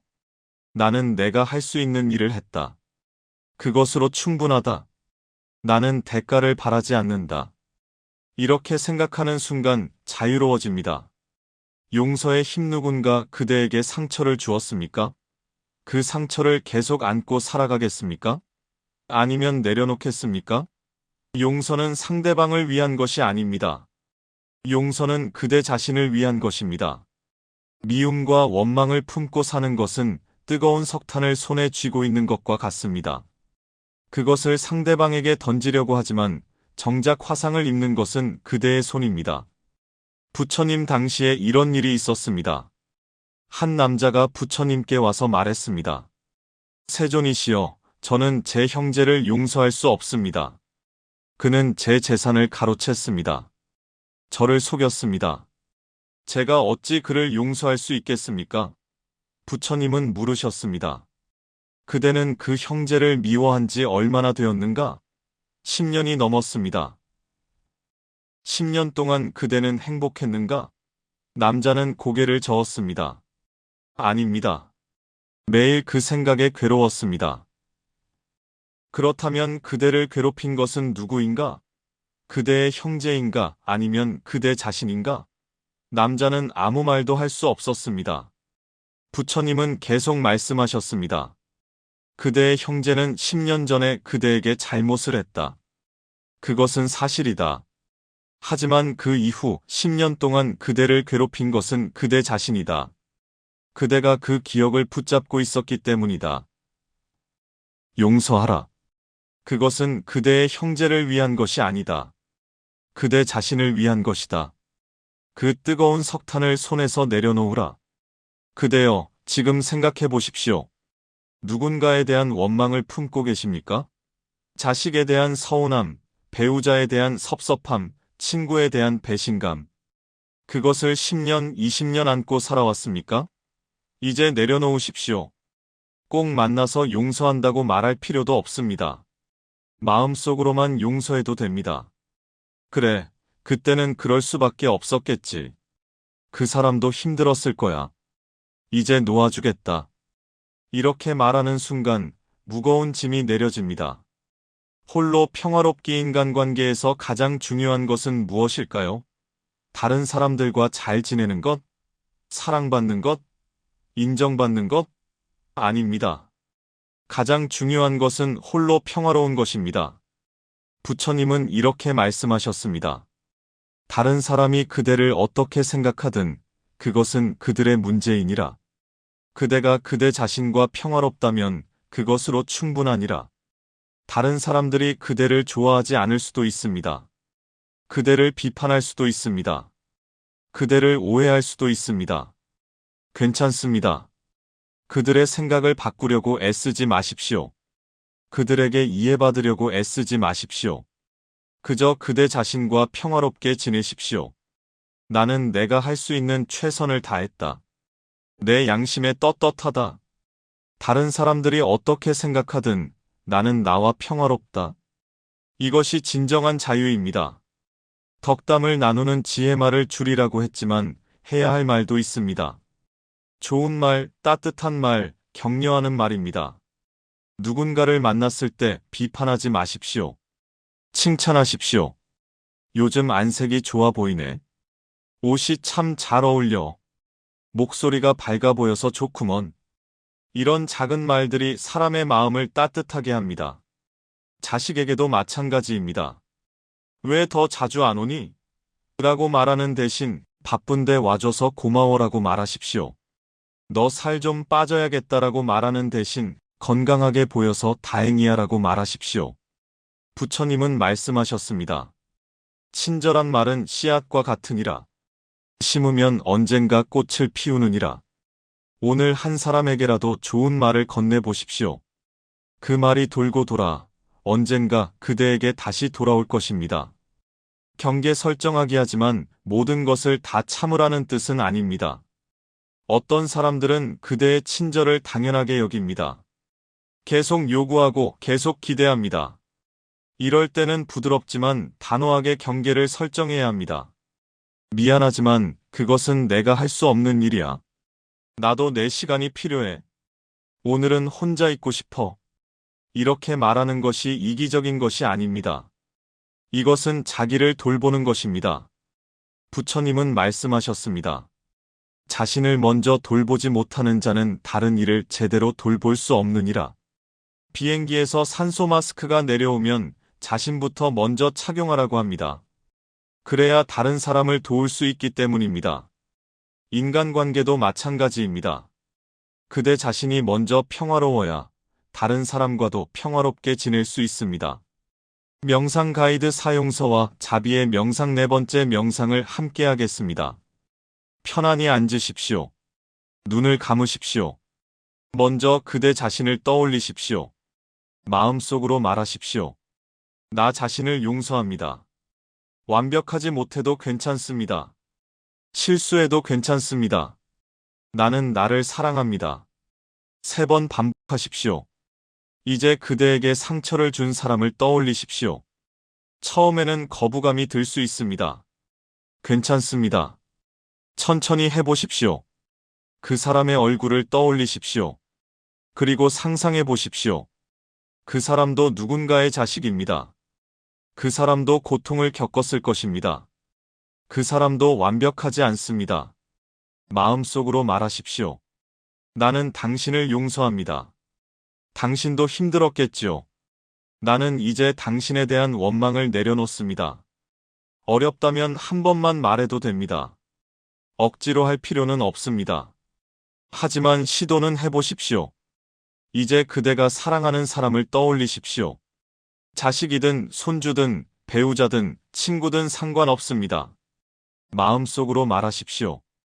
당신이 행복하기를 빕니다. 당신이 평화롭기를 빕니다.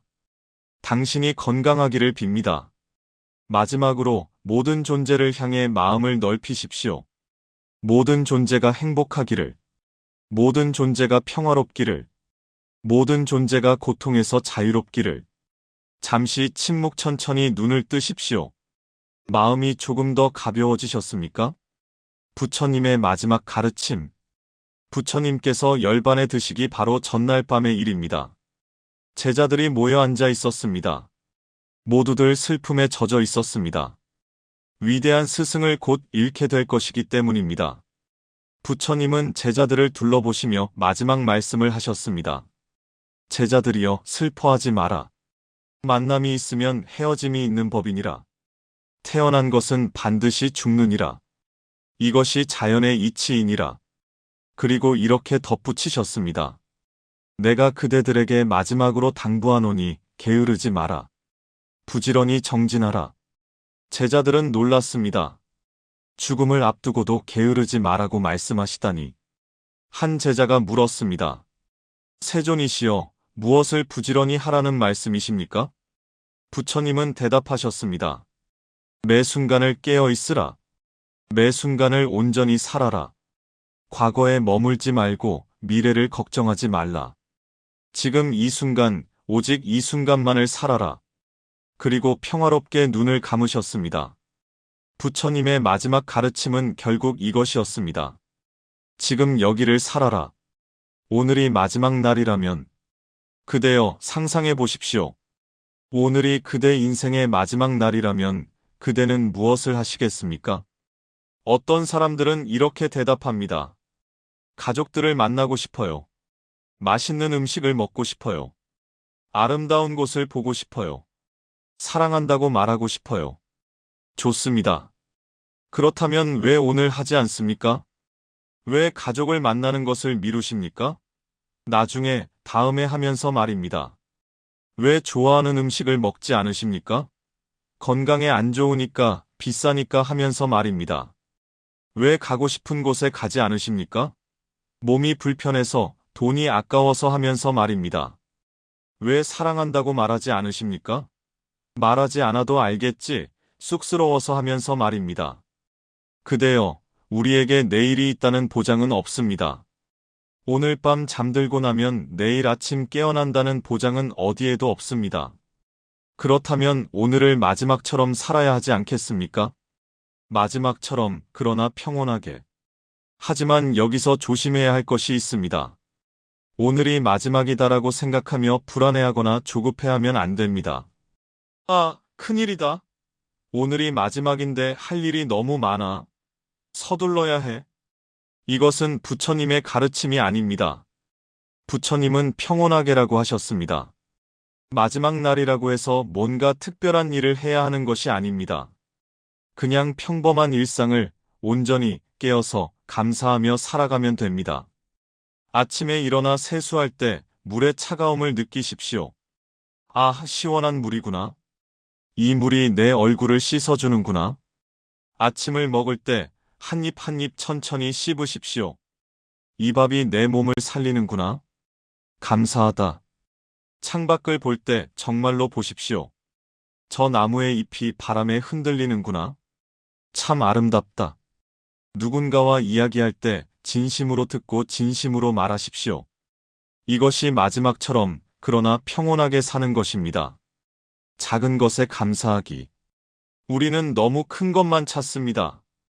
큰 행복, 큰 성공, 큰 기쁨. 하지만 진짜 행복은 작은 것에 있습니다. 아침에 눈을 떴을 때, 아, 오늘도 살아있구나 하는 감사. 화장실에 갈 수 있다는 것에 대한 감사. 당연한 것 같지만 몸이 제대로 기능한다는 것은 축복입니다. 따뜻한 물로 샤워할 수 있다는 것에 대한 감사. 밥을 먹을 수 있다는 것, 걸을 수 있다는 것, 볼 수 있다는 것, 들을 수 있다는 것. 이 모든 것이 기적입니다. 부처님은 말씀하셨습니다. 기적은 먼 곳에 있지 않느니라. 그대가 숨 쉬고 있다는 것, 그것이 가장 큰 기적이니라. 오늘부터 작은 것에 감사하는 연습을 해보십시오. 아침에 일어나서 첫 번째로 하는 일이 불평이 아니라 감사가 되게 하십시오. 아, 오늘도 살아있다. 감사하다. 잠들기 전 마지막으로 하는 말도 감사가 되게 하십시오. 오늘 하루도 무사히 보냈다. 감사하다. 지금 이 순간에 깨어있기 우리는 대부분 과거나 미래에 살고 있습니다. 아침에 일어나자마자 어제 그 사람이 한 말이 자꾸 생각나네 하며 과거를 되새깁니다. 혹은 오늘 병원 가야 하는데 검사 결과가 어떻게 나올까 하며 미래를 걱정합니다. 밥을 먹으면서도 텔레비전을 봅니다. 산책을 하면서도 머릿속은 다른 생각으로 가득합니다. 그대여, 그대는 지금 어디에 계십니까? 몸은 여기에 있지만 마음은 다른 곳에 있지 않습니까? 부처님은 이것을 방일이라고 하셨습니다. 깨어있지 못한 상태, 정신이 흩어진 상태를 말합니다. 그리고 말씀하셨습니다. 방일은 죽음의 길이요, 불방일은 생명의 길이니라. 무슨 뜻일까요? 정신을 차리지 못하고 산다는 것은 죽은 것이나 마찬가지라는 뜻입니다. 80년을 살아도 정신없이 살았다면 정말로 산 것이 아닙니다. 반대로 짧게 살아도 매 순간을 깨어서 살았다면 그것이 진정으로 산 것입니다. 그렇다면 어떻게 깨어 있을 수 있을까요? 호흡으로 돌아오기 가장 간단한 방법은 호흡입니다. 생각이 과거나 미래로 흩어질 때 호흡으로 돌아오십시오. 지금 이 순간 숨을 들이마시고 있습니다. 그것을 느끼십시오. 코로 들어오는 공기의 시원함을 느끼십시오. 가슴이 부풀어 오르는 것을 느끼십시오. 그리고 천천히 내쉬십시오. 몸에서 긴장이 빠져나가는 것을 느끼십시오. 이것이 전부입니다. 호흡은 항상 지금 여기에 있습니다. 과거의 호흡도 없고 미래의 호흡도 없습니다. 오직 지금 이 순간의 호흡만 있습니다. 그러므로 호흡에 집중하는 것은 곧 현재에 집중하는 것입니다. 하루에 몇 번이고 호흡으로 돌아오십시오. 걱정이 밀려올 때 호흡으로 돌아오십시오. 후회가 찾아올 때 호흡으로 돌아오십시오. 불안이 엄습할 때 호흡으로 돌아오십시오. 아, 내가 지금 숨 쉬고 있구나. 지금 이 순간 나는 살아있구나. 걸으면서 명상하기 산책을 나갈 때도 마찬가지입니다. 목적지에 도착하는 것이 중요한 것이 아닙니다. 걷는 그 자체가 중요합니다. 천천히 걸으십시오. 발이 땅에 닿는 것을 느끼십시오.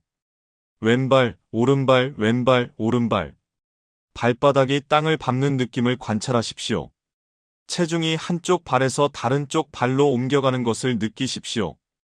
부처님은 이렇게 가르치셨습니다. 걸을 때는 걷는다는 것을 알고 걸어라. 서 있을 때는 서 있다는 것을 알고 서라. 앉아 있을 때는 앉아 있다는 것을 알고 앉아라. 무슨 뜻일까요? 걸으면서 다른 생각을 하지 말라는 뜻입니다. 오직 걷기에만 집중하라는 뜻입니다. 이것이 걷기 명상입니다. 공원을 한 바퀴 도는데 30분이 걸린다고 합시다. 그 30분 동안 오직 걷기에만 집중할 수 있다면 그 30분은 완전히 살아있는 시간입니다. 반대로 30분 내내 걱정하고 후회하며 걸었다면 그 30분은 헛되이 보낸 시간입니다. 먹으면서 명상하기 식사도 명상이 될 수 있습니다. 음식을 입에 넣기 전에 잠시 바라보십시오. 이 음식이 어디서 왔는지 생각하십시오. 햇빛, 빛, 땅, 농부의 수고, 요리하는 사람의 정성. 모든 것이 이 한 숟가락에 담겨 있습니다. 이제 천천히 입에 넣으십시오. 씹으십시오. 천천히, 충분히 씹으십시오. 맛을 느끼십시오. 질감을 느끼십시오. 온도를 느끼십시오. 텔레비전을 끄십시오. 신문을 치우십시오. 휴대전화를 내려놓으십시오. 오직 먹는 것에만 집중하십시오. 이렇게 먹으면 적은 양으로도 만족감을 느낍니다. 과식하지 않게 됩니다. 그리고 무엇보다 음식에 감사하게 됩니다. 부처님은 말씀하셨습니다. 음식을 먹을 때 깨어있지 못하면 그대는 음식을 낭비하는 것이니라. 말하면서 명상하기 누군가와 대화할 때도 온전히 현재에 있을 수 있습니다. 상대방의 눈을 바라보십시오. 상대방의 말을 정말로 들으십시오. 다음에 무슨 말을 할지 미리 준비하지 마십시오. 그냥 듣기만 하십시오. 그리고 진심으로 대답하십시오. 이런 대화는 깊이가 있습니다. 진정성이 있습니다. 반대로 상대방이 말하는 동안 나는 나중에 뭐라고 대답하지? 하고 생각한다면 그대는 대화에 참여하고 있는 것이 아닙니다. 부처님은 제자들과 대화할 때 항상 온전히 현재에 계셨습니다. 어떤 질문을 받으면 잠시 침묵하셨습니다. 그리고 깊이 생각하신 후 대답하셨습니다. 서두르지 않으셨습니다. 형식적으로 대답하지 않으셨습니다. 항상 진심이었습니다. 우리도 그렇게 할 수 있습니다. 죽음을 기억하며 살기 오늘이 마지막 날이라고 생각하며 사는 것은 우울한 일이 아닙니다. 오히려 그 반대입니다. 죽음을 기억하는 사람이 가장 생생하게 삽니다. 왜냐하면 시간이 유한하다는 것을 알기 때문입니다. 영원히 산다고 생각하면 오늘을 미룹니다. 내일 하지 뭐 나중에 하지 뭐 하며 미룹니다. 하지만 시간이 한정되어 있다는 것을 안다면 오늘을 귀하게 여깁니다. 부처님의 제자 중에 한 젊은 비구가 있었습니다. 그는 게으름을 피웠습니다. 나는 아직 젊으니까 나중에 열심히 수행하면 되지 하고 생각했습니다. 부처님이 그에게 물으셨습니다. 그대는 언제 죽을 것 같은가? 아마 60년쯤 후에요. 60년이라. 그렇다면 그대는 60년이나 남았으니 게으름을 피워도 되겠구나. 젊은 비구가 당황하며 말했습니다. 아, 그게 아니라 어쩌면 30년 후일 수도 있겠네요. 30년이라. 그래도 꽤 길구나. 아니, 10년 후일 수도. 10년? 아니, 1년 후, 아니 내일 아니. 젊은 비구는 문득 깨달았습니다. 자신이 언제 죽을지 아무도 모른다는 것을 말입니다. 그날부터 그는 게으름을 피우지 않았습니다. 매일을 마지막 날처럼 정진했습니다. 그대여, 우리도 마찬가지입니다. 내일이 있다는 보장은 없습니다. 그러므로 오늘 하십시오. 말하고 싶은 말이 있다면 오늘 하십시오. 만나고 싶은 사람이 있다면 오늘 만나십시오. 하고 싶은 일이 있다면 오늘 하십시오. 단순하게 살기 나이가 들면 삶을 단순하게 만들어야 합니다. 젊었을 때는 많은 것이 필요했습니다. 큰 집, 좋은 차, 화려한 옷, 많은 물건들. 하지만 이제는 다릅니다. 정말로 필요한 것이 무엇입니까? 따뜻한 방, 맛있는 밥, 편한 옷, 건강한 몸. 그것이면 충분합니다. 부처님은 평생 바로 하나, 가사 하나, 바늘 하나만 가지고 사셨습니다. 소유가 적을수록 자유롭느니라. 물건이 많으면 관리해야 할 것도 많습니다. 걱정거리도 많습니다.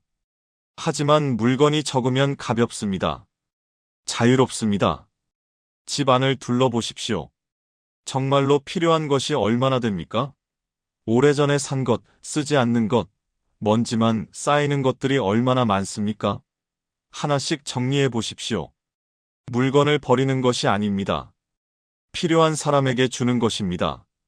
이것은 내가 더 이상 쓰지 않지만 누군가에게는 유용할 거야. 이렇게 생각하고 나누어 주십시오. 집이 단순해지면 마음도 단순해집니다. 복잡한 것들이 사라지면 본질만 남습니다.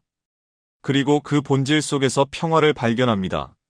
매일의 작은 의식 하루를 어떻게 시작하고 마무리하는가가 중요합니다. 아침에 일어나면 잠자리에서 일어나기 전에 잠시 멈추십시오. 눈을 뜨고 천장을 바라보며 호흡을 느끼십시오. 마음속으로 말하십시오. 오늘도 새로운 하루가 시작되었다. 나는 이 하루를 감사히 받아들인다. 오늘 하루 나는 평화롭게 살겠다. 오늘 하루 나는 친절하게 살겠다. 오늘 하루 나는 깨어 있겠다.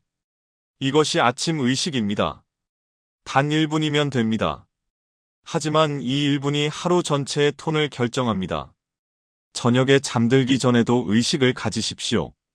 침대에 눕거든 눈을 감고 하루를 돌아보십시오. 오늘 나는 무엇을 했는가? 좋은 일을 했는가? 누군가에게 친절했는가? 실수한 일이 있는가? 실수가 있다면 용서를 구하십시오. 미안합니다. 내일은 더 잘하겠습니다. 좋은 일이 있었다면 감사하십시오. 감사합니다. 그리고 모든 것을 내려놓으십시오. 오늘 하루는 끝났다. 나는 최선을 다했다. 이제 편히 쉬겠다. 이것이 저녁 의식입니다. 이렇게 하루를 시작하고 마무리하면 삶의 리듬이 생깁니다. 의미가 생깁니다. 남은 생을 어떻게 보낼 것인가 그대여. 남은 생이 얼마나 될까요? 10년?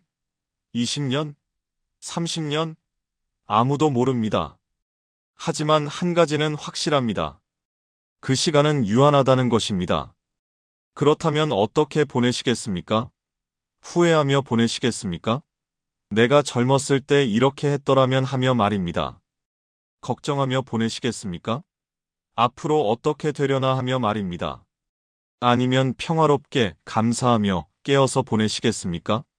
선택은 그대의 몫입니다. 부처님은 말씀하셨습니다. 과거는 이미 갔고 미래는 아직 오지 않았으니 오직 현재만이 우리의 것이니라. 그대에게 주어진 것은 오직 지금 이 순간뿐입니다. 이 순간을 어떻게 사용할 것입니까? 불평으로 채우시겠습니까? 아니면 감사로 채우시겠습니까?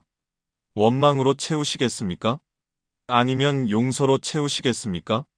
두려움으로 채우시겠습니까? 아니면 평화로 채우시겠습니까? 유산으로 남기는 것 우리가 이 세상을 떠날 때 무엇을 남길 수 있을까요? 재산? 그것도 중요할 수 있습니다. 하지만 더 중요한 유산이 있습니다. 사랑입니다. 친절입니다. 지혜입니다. 그대가 누군가에게 베푼 친절은 잊히지 않습니다. 그대가 누군가에게 해준 따뜻한 말은 그 사람의 마음속에 오래 남습니다. 그대가 보여준 인내와 용서는 다음 세대에게 귀감이 됩니다. 이것이 진정한 유산입니다. 그러므로 오늘부터라도 시작하십시오. 친절하게 사십시오. 용서하며 사십시오. 감사하며 사십시오. 그러면 그대가 떠난 후에도 그대의 영향은 계속됩니다. 손주들은 기억할 것입니다. 할아버지는 항상 온화하셨어. 할머니는 항상 감사하는 마음을 가지셨어. 그리고 그들도 그렇게 살려고 노력할 것입니다. 이것이 진정한 불멸입니다. 명상 가이드 5 현재 순간 깨어있기 명상 마지막 명상을 함께 하겠습니다. 편안히 앉으십시오. 눈을 감으십시오. 먼저 호흡을 느끼십시오. 들숨, 날숨, 마음속으로 말하십시오. 들숨에 나는 들숨을 안다. 날숨에 나는 날숨을 안다. 이제 몸 전체를 느껴보십시오. 발끝부터 머리끝까지 몸 전체가 지금 여기에 있습니다. 나는 지금 여기에 있다. 주변의 소리를 들어보십시오. 어떤 소리가 들립니까? 판단하지 말고 그냥 들으십시오. 나는 소리를 듣고 있다. 이제 마음을 관찰해 보십시오. 어떤 생각이 떠오릅니까? 과거의 기억입니까? 미래의 걱정입니까? 그것을 붙잡지 마십시오. 구름처럼 흘러가게 두십시오. 생각이 왔다가 간다. 나는 생각이 아니다. 다시 호흡으로 돌아오십시오. 지금 이 순간 나는 숨 쉬고 있다. 지금 이 순간 나는 살아있다. 지금 이 순간 나는 평화롭다. 이것을 3번 반복하십시오. 천천히 눈을 뜨십시오. 지금 이 순간 그대는 어디에 계십니까? 과거에? 미래에? 아닙니다. 그대는 지금 여기에 계십니다. 이것을 잊지 마십시오.